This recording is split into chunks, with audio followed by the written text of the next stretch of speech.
Ya, selamat malam Bapak Ibu, saudara-saudari sedama, Sukihoto, Namo Buddhaya. Jadi hari ini kita kembali akan melakukan meditasi. Sebelum kita bermeditasi, ya seperti biasa, Bante mengajak Anda, kita merenungkan kembali syair dari Karania Metta Sutta, ya. Jadi dalam Karania Metta Sutta kemarin kita sudah bahas sampai di syair ke-7, di mana bagaikan seorang ibu yang mempertaruhkan jiwanya untuk melindungi anaknya yang tunggal. Jadi hal yang sama kita juga melakukannya kepada semua makhluk.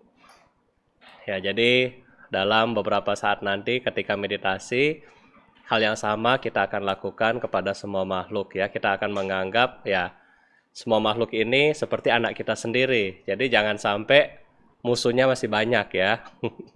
Jadi jangan sampai musuhnya masih Anda simpan terus. Jadi jangan sampai, ya.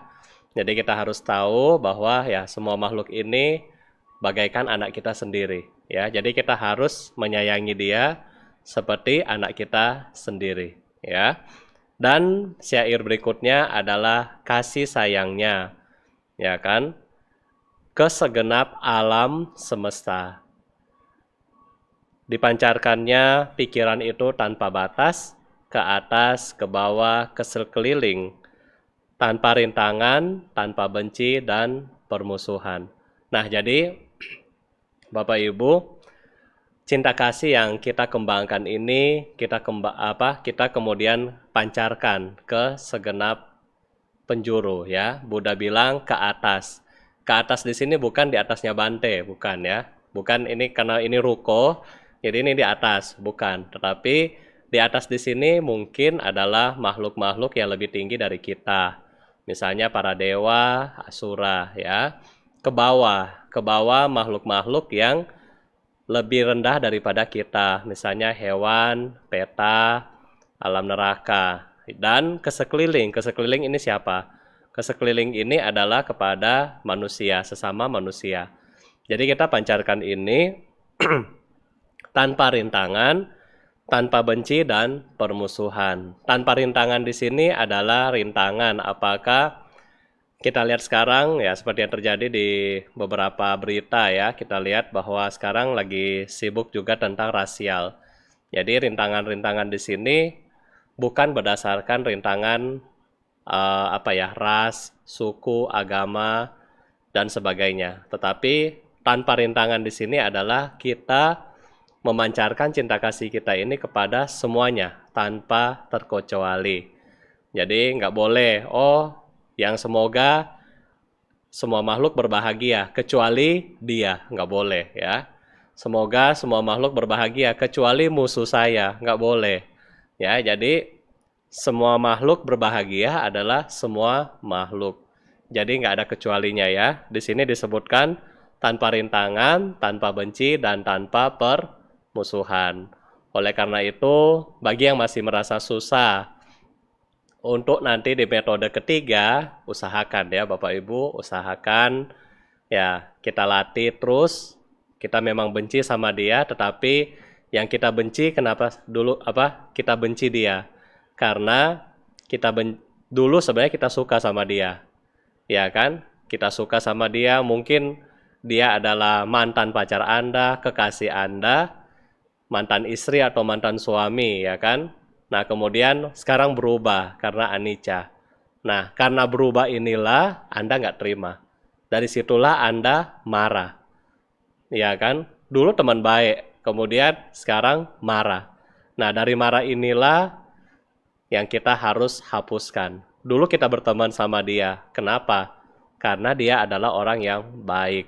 Oleh karena itu, ketika di sesi ketiga Anda susah, coba kita kembalikan pikiran kita. Jangan melihat musuh-musuh kita dari sisi negatif aja, tetapi kita lihat mereka dari sisi positif, ya kan? Nggak ada manusia yang sempurna, termasuk saya dan Anda. Oleh karena itu, masing-masing dari kita harus berusaha memperbaiki diri kita, dengan melihat juga apa yang orang lain rasakan, ya. Kalau kita punya rasa kebencian, kita nggak bisa tidur, mood kita nggak bagus, nafsu makan berkurang, ya kan? Dan emosi-emosi negatif ini membuat produktivitas kita dalam pekerjaan, sekolah, belajar, dan seterusnya itu susah. Ya, jadi kita usahakan kurangi rasa kebencian ini, ya. Dengan cara gimana? Dengan cara ya mengembangkan cinta kasih. Ya, mengembangkan cinta kasih. Jadi khotbah ini diajarkan oleh Buddha karena Buddha tahu, ya, Bapak Ibu dan saudara-saudari sedama mempunyai bibit cinta kasih.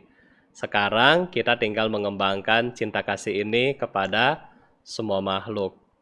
Ya, baik. Kita akan mencoba untuk bermeditasi. Meditasi di sini mungkin Anda yang baru ikut, ya, kita akan bagi menjadi 4 tahap. Tahap pertama adalah cinta kasih terhadap diri kita sendiri. Kenapa diri kita sendiri? Karena kalau kita masih menderita, bagaimana kita bilang semoga semua makhluk berbahagia? Oleh karena itu, kita dulu juga harus bahagia. Kemudian tahap kedua, kita akan mendoakan orang-orang yang kita cintai, seperti papa, mama, kakek nenek, kakak dan adik, dan teman-teman di sekeliling kita yang benar-benar dekat dengan kita. Ya, sambil kita bayangkan wajahnya, kita kemudian menyebutkan namanya. Ya, misalnya Anda contoh ya, Anda bayangkan wajah si putra, kemudian kita dalam batin kita menyebutkan semoga putra berbahagia. Ini contoh ya. Nah, yang kedua, kalau misalnya kita lagi benci sama seseorang, ini adalah metode ketiga, adalah musuh-musuh kita, orang-orang yang pernah mengecewakan kita. Apakah dari Anda kecil sampai Anda sekarang, ya? Anda masih ingat mereka dalam memori Anda, nggak apa-apa. Ingat kembali dia, bayangkan kembali wajahnya, kemudian kembangkan dalam batin kita, semoga namanya berbahagia. Ini yang ketiga. Dan yang keempat adalah kepada pihak-pihak yang netral.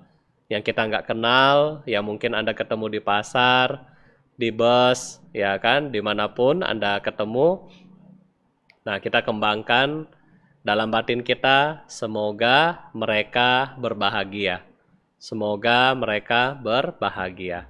Jadi ini adalah 4 tahap yang kita akan latihan pada hari ini.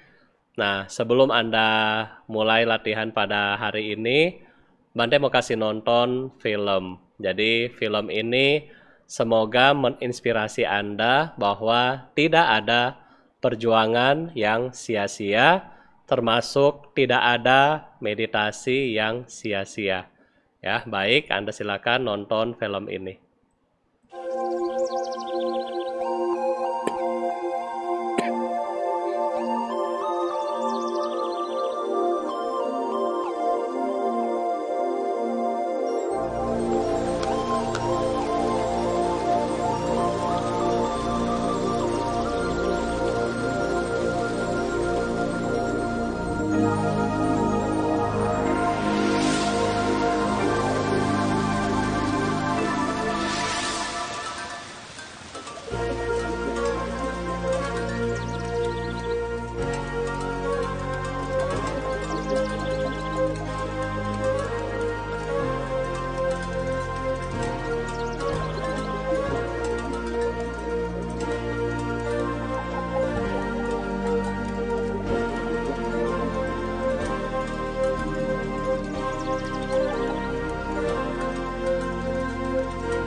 Jadi ini adalah proses-proses ketika kita bermeditasi. Yang berwarna hitam tadi adalah akusala kama atau perbuatan jahat yang terdiri dari awija ya. Dasarnya adalah kekotoran batin kita sehingga dia warna hitam. Lama-kelamaan warna hitam itu bisa menjadi putih seiring dengan konsentrasi dari pikiran kita masing-masing. Nah, setelah pikiran menjadi bersih, putih, kita melihat gajah. Gajah di situ adalah kesadaran atau sati sampa jana. Kemanapun Anda berjalan, dia akan ikut Anda karena Anda telah menguasai kesadaran itu sendiri. Dan di akhir kehidupan, bagi mereka yang melatih diri, seperti kita masuk ke dalam gua ini, di akhir kehidupan kita, siapapun yang melatih dirinya dengan baik, maka yang telah menguasai kesadarannya, maka mereka bisa mencapai tingkat-tingkat kesucian. Ya, jadi meditasi harus kita latih sehingga bisa membawakan kebahagiaan bagi Anda.